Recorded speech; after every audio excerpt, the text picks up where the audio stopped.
شروع اللہ کا نام لے کر جو بڑا مہربان نہایت رحم والا ہے۔ السلام علیکم سامعین محترم، امید ہے آپ سب لوگ خیر و عافیت سے ہوں گے۔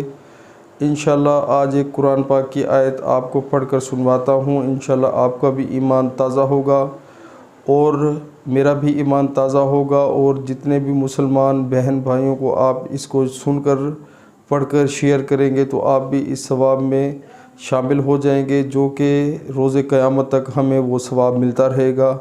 عمل کریں، انشاءاللہ بہت فائدہ ہوگا۔ شروع کرتے ہیں۔ بسم اللہ الرحمن الرحیم۔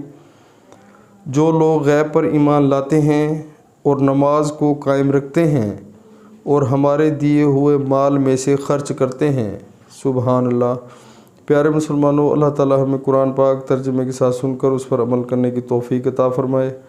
پیارے مسلمانوں، اس آیت میں اللہ تعالی ہمیں بتا رہے ہیں کہ جو لوگ غیب پر ایمان رکھتے ہیں، یعنی کہ اللہ کو بن دیکھے ڈرتے ہیں، اللہ کے حکم مانتے ہیں، اللہ کا خوف دل میں رکھتے ہیں، اور جو لوگ نماز کو قائم رکھتے ہیں۔ ایک تو پیارے مسلمانوں ہوتا ہے نماز پڑھنا، ایک ہوتا ہے نماز کو پڑھ کر قائم رکھنا۔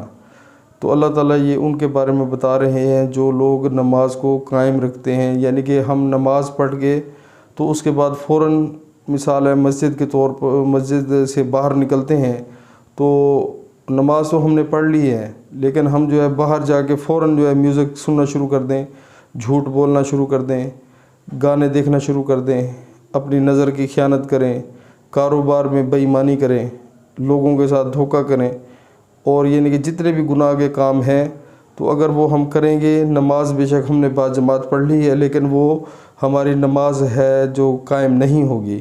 تو نماز کو اللہ تعالیٰ جو ہے قائم رکھنے کی ہمیں توفیق دیں۔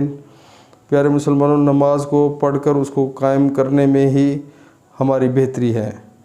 تو اس میں آگے اللہ تعالیٰ نے بتایا کہ جو لوگ مال میں سے جو ہمارا مال دیا ہوا ہے اس میں سے خرچ کرتے ہیں، یعنی کہ جو اللہ تعالیٰ نے ہمیں عطا فرمایا ہے مال و دولت، تو اس میں سے جو لوگ خرچ کرتے ہیں یہی اللہ کے نزدیک جو ہیں وہ بہت ہی اللہ کے فرما بردار بندے ہیں، جو نماز کو قائم کرتے ہیں، مال خرچ کرتے ہیں اور غیبانہ طور پر اللہ تعالیٰ سے ڈرتے ہیں۔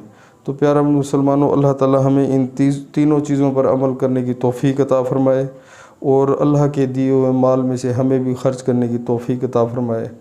اللہ تعالیٰ انشاءاللہ ہماری دعا قبول کرے۔ السلام علیکم ورحمۃ اللہ وبرکاتہ۔